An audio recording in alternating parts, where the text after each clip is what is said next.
گھر میں اکیلا سونے سے حضرت علی نے کیوں منع فرمایا؟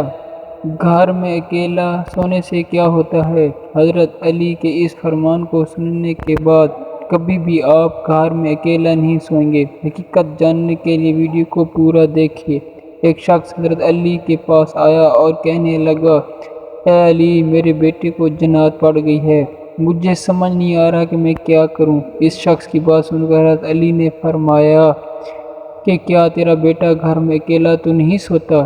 یہ سن کر اس شخص نے جواب دیا، ایسا ہی ہے، میں اور میری بیوی گھر سے کام کے لیے نکل جاتے ہیں تو میرا بیٹا گھر میں اکیلا ہوتا ہے۔ یہ سن کر حضرت علی رضی اللہ تعالیٰ عنہ نے کہا کہ بس یہی وجہ ہے کہ تیرا بیٹے کا گھر میں اکیلا ہونا جنات کو اپنی طرف کھینچ لیتا ہے، کہ جنات ہمیشہ وہیں آ جاتے ہیں جہاں کوئی انسان اکیلا ہو۔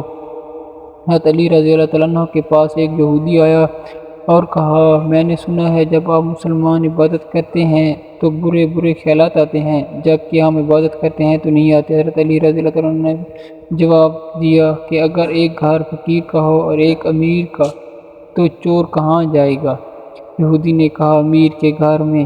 حضرت علی رضی اللہ تعالیٰ عنہ نے فرمایا، تبھی تو شیطان ان کو ستاتا ہے جن کے دل میں اللہ ہو، جن کے دل میں اللہ نہیں وہاں شیطان کا کیا کام۔